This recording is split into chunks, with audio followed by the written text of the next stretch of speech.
할렐루야! 가정에서 함께하는 새벽 예배에 동참하신 우리 성도 여러분을 환영하고 축복합니다. 이번 주는 대강절 특별 새벽 기도회로 드리고 있는데요. 이번 토요일까지 열리는 이번 특세는 온라인 예배로는 진행되지 않습니다. 영상으로 우리 기도회를 참석하시는 성도님 중에서도 가능하시면 이번 한 주는 교회 본당에 나오셔서 함께 대면으로 새벽을 깨우는 은혜가 있으시기를 소망합니다. 우리 다 함께 찬송가 112장 그 맑고 환한 밤중에를 부르시면서 가정에서 함께하는 새벽 예배 또 대강절 특세 이틀째 순서를 시작하겠습니다.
이 시간 함께 기도하도록 하겠습니다. 오늘은 특별히 우리 12월 20일간의 중보 기도하는 시간이 기도 릴레이가 이어지고 있습니다. 오늘은 특별히 부모를 통해 십자가의 복음과 사랑이 자녀들에게 전수되고 또 자녀를 위해 늘 기도하는 부모가 되게 해달라는 제목을 가지고 우리 함께 기도하겠습니다. 하나님 감사합니다. 오늘도 우리에게 귀한 은혜 주셔서 주님의 말씀을 의지하고 주님의 은혜를 사모하며 살아갈 수 있는 믿음을 주시니 감사합니다. 예수 그리스도를 우리에게 보내주셔서 우리에게 구원의 소망이 있게 하시고 또한 예수님의 그 복음의 능력 때문에 우리가 이 험한 세상에서 더 이상 죄악에 짓눌려 살아가는 자들이 아니라 죄악을 향하여 승리를 선포하고 세상을 향하여 정말 담대히 살아갈 수 있는 그 믿음의 은혜를 주시니 감사합니다. 특별히 오늘 이 시간 우리 함께 기도하기 원하는 것은 하나님 우리 사랑하는 자녀들 정말 이 험한 세상 가운데서 정말 믿음의 도를 지키며 살아갈 수 있는 믿음의 자녀들이 되게 하여 주시옵시고 항상 주님께서 베풀어 오시는 그 은혜로 말미암아 든든히 아버지 그들의 삶을 꿈과 비전으로 채워갈 수 있도록 도와주시옵소서. 특별히 우리 사랑하는 부모들, 주님 부모들도 우리 자녀들을 위해서 기도하기를 아버지 게을리하지 아니하고 기도의 무릎으로 나아가는 믿음의 부모들이 되게 해주고 자녀들에게 물려줘야 될 그 어떤 것보다 주님 기도하는 삶, 아버지 믿음의 삶을 주님 앞에 올려드릴 수 있도록 도와주시옵소서. 주님께서 우리의 살아가는 가정들을 긍휼히 여겨 주셔서 정말 가정마다 믿음의 복이 넘치게 하여 주시옵시고 정말 신앙의 유산들을 대대에 물려줄 수 있는 믿음의 명문 가문이 되게 하여 주시옵소서. 이 모든 말씀 예수님 이름으로 기도했습니다. 아멘. 오늘 우리에게 주시는 하나님의 말씀은 마태복음 1장 18절에서 25절의 말씀입니다. 우리 다 함께 말씀 합독하도록 하겠습니다. 예수 그리스도의 나심은 이러하니라. 그의 어머니 마리아가 요셉과 약혼하고 동거하기 전에 성령으로 잉태된 것이 나타났더니 그의 남편 요셉은 의로운 사람이라 그를 드러내지 아니하고 가만히 끊고자 하여 이 일을 생각할 때에 주의 사자가 현몽하여 이르되 다윗의 자손 요셉아 너의 아내 마리아 데려오기를 무서워하지 말라. 그에게 잉태된 자는 성령으로 된 것이라. 아들을 낳으리니 이름을 예수라 하라. 이는 그가 자기 백성을 그들의 죄에서 구원할 자이심이니라 하니라. 이 모든 일이 된 것은 주께서 선지자로 하신 말씀을 이루려 하심이니 이르시되 보라 처녀가 잉태하여 아들을 낳을 것이요 그의 이름을 임마누엘이라 하리라 하셨으니 이를 번역한즉 하나님이 우리와 함께 계시다 함이라. 요셉이 잠에서 깨어 일어나 주의 사자의 분부대로 행하여 그의 아내를 데려왔으나 아들을 낳기까지 동침하지 아니하더니 나음의 이름을 예수라 하니라. 아멘. 하나님의 말씀입니다. 할렐루야. 예수님의 오심을 기다리는 대강절 특세 또 이틀째 새벽을 맞이하면서 오늘은 마태복음의 말씀을 통해서 예수님의 탄생과 오신 목적을 묵상하기를 원합니다. 먼저 예수님의 탄생 이야기를 들여다보면 저는 기적 중에 기적이라는 작은 제목을 붙여볼 수 있겠습니다. 여러 가지 이야기가 떠오를 수 있지만 성경을 읽어 내려가다 보면 가장 먼저 우리의 시선을 끄는 부분이 바로 이 동정녀 탄생의 이야기입니다. 18절 말씀에 뭐라고 말하고 있습니까? 예수 그리스도의 나심은 이러하니라. 그의 어머니 마리아가 요셉과 약혼하고 동거하기 전에 성령으로 잉태된 것이 나타났더니 네. 예수님의 나심을 이야기할 때 가장 먼저 요셉과 마리아가 약혼한 사이고 또 동거하기 전이다 라는 설명을 하고 있습니다. 그리고 동거하기 전임에도 불구하고 성령으로 잉태되었다, 임신했다 라고 말하고 있습니다. 이 18절의 말씀을 이해하기 위해서는요. 먼저 몇 가지 유대의 결혼 풍습을 이해해야 합니다. 결혼을 앞둔 남녀들은 유대에서는 약혼이라는 또 혼약이라는 일정한 기간을 보내게 되는데 그 시대의 문화에서 이 약혼이라는 것은요. 사실상 결혼과도 같은 의미를 지니게 됩니다. 그리고 이 결혼을 기다리는 기간 동안 동거하지도 않았는데 마리아가 임신하는 사건이 벌어지고 있는 것이죠. 이스라엘에서 결혼이 가능한 최저 연령이요. 남자는 13세 그리고 여자는 12세 정도였다고 합니다. 그리고 12세, 13세 되는 젊은 게 아니라 오히려 어린 남녀가 약혼을 하게 되고 20세가 넘어서도 결혼을 하지 않으면 매우 수치스러운 것으로 간주되었던 유대 문화가 있습니다. 이런 문화 속에서 오늘 젊은 마리아와 요셉이 성령으로 잉태된 사실을 받아들이는 것 또한 결코 쉬운 일은 아니었을 것입니다.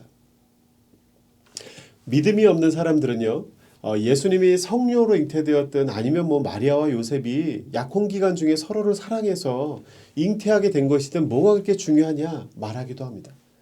또 어차피 예수님을 위대한 성인이나 선지자로 이해하는데 그게 무슨 문제가 되냐 하는 것이죠. 그리고 애써 이해되지 않는 이 기적 중의 기적, 성령으로 처녀가 임신을 했다는 사실을 부인하고 있는 것입니다. 근데 하지만 우리 그리스도인들에게 이 동정녀의 탄생, 성령으로 잉태된 예수님은 왜 중요할까요? 이것은 단순히 위대한 선지자가 되는 문제가 아니기 때문에 그렇습니다. 22절에 오늘 뭐라고 말하고 있습니까? 이 모든 일이 된 것은 주께서 선지자로 하신 말씀을 이루려 함이니 이르시되 23절이요 보라 처녀가 잉태하여 아들을 낳을 것이요 그의 이름은 임마누엘이라 하리라 하셨으니 이를 번역한즉 하나님이 우리와 함께 계시다 함이라. 마태는요 예수님이 태어나기 전 700년 전에 있었던 이 이사야 선지자의 말씀을 인용하고 있습니다. 이사야서 7장 14절의 말씀인데 이 말씀을 그대로 인용하면서 바로 구약 선지자에 대한 예언의 성취를 하고 있음을 강조하고 있습니다. 성경에 많은 기적 사건들이 나오지만 그러한 기적들은 모두 예수님의 구원 사역의 목적과 그런 성격들을 보여줍니다. 왜 예수님이 오셔야만 했는지 얘기해 주죠. 하지만 이 동정녀 탄생의 이야기는요. 우리의 그리스도 예수께서 이 세상에 오신 방법에 주목하고 있습니다. 결국 우리 인류의 구원은 이 기적, 이 그리스도의 탄생에 의존하고 있는 것입니다.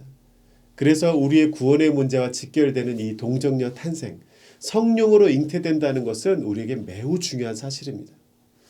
이 동정녀 탄생의 기적을 통해서 예수님이 죄를 갖고 태어나지 않았다는 것입니다. 죄를 지니지 않고 태어나셨다는 거예요.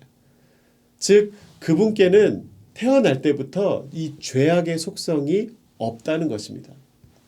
흔히들 유대문화 속에서 이 죄의 속성은요 혈육의 아버지를 통해서 세대에서 세대로 이어지는 것이라고 이해했습니다. 그래서 로마서에서도 보면 이러한 죄의 유전을 이야기하고 있습니다.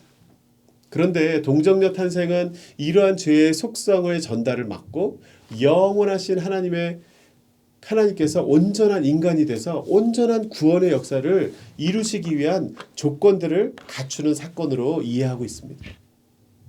온전한 인간이면서 죄는 없으신 인간으로 오셔야 우리 모든 인류의 죄를 대속할 수 있기 때문에 모든 인류의 죄를 대속할 수 있는 속죄의 죄물이 될 수 있기 때문에 예수님께서는 동정녀 탄생이라는 기적 중의 기적을 통해서 성령으로 잉태되어 우리에게 오셔야만 했다는 것입니다.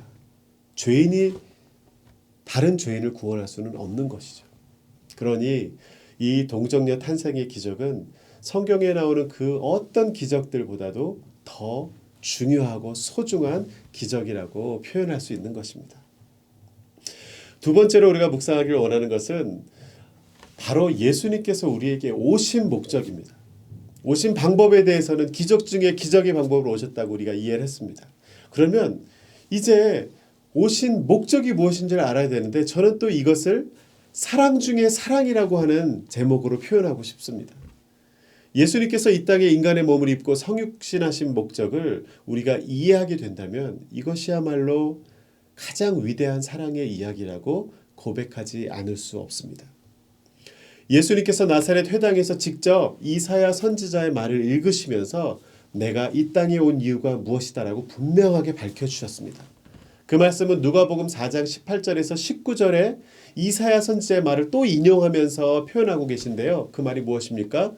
곧 주의 성령이 내게 임하셨으니 이는 가난한 자에게 복음을 전하게 하시려고 내게 기름을 부으시고 나를 보내사 포로된 자에게 자유를 눈먼 자에게 다시 보게 함을 전파하며 눌린 자를 자유롭게 하고 주의 은혜의 해를 전파하게 하려 하심이라. 아멘. 예수님이 오신 목적이 무엇이라고 말씀하고 계십니까? 첫 번째는요, 가난한 자에게 복음을 전하기 위해서라고 말합니다. 두 번째는 포로된 자에게 자유를 주려고 오셨다고 합니다. 세 번째는요, 눈먼 자에게 다시 보게 하려고. 네 번째, 눌린 자를 자유케 해주시려고. 그리고 마지막으로 다섯 번째는 그래서 주의 은혜의 해를 전파하게 하려고 내가 이 땅에 왔다라고 말하고 있습니다. 첫 번째로 이 가난한 자라는 말은 무슨 말일까요? 아담과 하와가 범죄한 이후에 모든 인류는 영육간에 가난할 수밖에 없는 존재가 되었습니다. 모든 사람들은 영적으로 하나님과 분리되었기 때문에 그들은 어디서 와서 왜 살며 어디로 가는지를 모르는 존재가 되었다는 것입니다. 그래서 사람들은 삶의 능력과 가치를 상실하게 되었는데 이 가난함으로부터 우리를 구원하신다는 것입니다. 그리고 두 번째, 포로된 자, 이것은 또 인간은 범죄에서 타락하자마자 영적으로는 사단의 포로가 되었고 창조할 때에 하나님으로부터 받은 자유를 잃어버린 존재가 되었죠. 그 포로된 자를 자유케 하신다는 것입니다. 그리고 눈먼 자를 보게 하신다고 했는데 인간이 하나님을 반역하고 타락해서 하나님과 분리되자마자 육체적인 질병에 시달리게 되었을 뿐만 아니라 우리는 영적인 시력조차 잃어버리고 말았습니다. 그래서 우리가 항상 강조하듯이 믿음의 눈을 떠야 한다. 믿음의 눈을 떠야 한다라 말하는데 이 믿음의 눈을 뜨기가 참 힘든 존재가 되었다는 것입니다. 그리고 눌린 자를 자유케 한다고 하셨는데 사람은 죄로 인해서 육신의 정욕과 안목의 정욕과 이생의 자랑만을 추구하게 되는 존재가 되었습니다. 온갖 정욕의 노예가 되어서 본래의 자유를 잃어버리고 노예의 쇠사슬에 묶여서 이리로 저리로 끌려다니는 그런 죄의 노예 신세가 되었다는 것이죠. 그런 죄의 노예인 우리를 하나님께서 자유케 해주신다는 것입니다. 마지막으로 예수님께서 말씀하신 가장 그 근본적인 모든 것을 포괄하는 목적, 이러한 모든 자에게 은혜의 해, 영적인 희년, 새로운 하나님 나라, 천국을 선포하기 위해서 이 땅에 오셨다는 것입니다. 사랑하는 성도 여러분, 말씀을 정리하겠습니다. 다시 한번 우리의 그리스도 예수님의 탄생을 기념할 수 있는 성탄절을 우리 모두가 지금 기다리며 보내고 있습니다. 성령으로 잉태되어서 성육신하신 그 예수님의 구속사건은요, 죄를 지은 우리가 지옥에 갈 존재들이 되었는데 이제 천국에 갈 수 있게 되었다, 그냥 구원받았다 라고 그렇게 단순하게 표현할 수 있는 말이 아닙니다. 더 깊고 더 풍성한 의미가 있다는 것이죠. 이 다음에 우리가 죽고 난 다음에 영원한 세계로 들어가는 그런 단순한 문제가 아니라 여전히 죄의 영향력 아래에서 신음하며 몸부림치며 신앙적으로 고군분투하고 있는 우리 그리스도인들에게 소망이 되고 힘이 되는 복된 소식이라는 것입니다.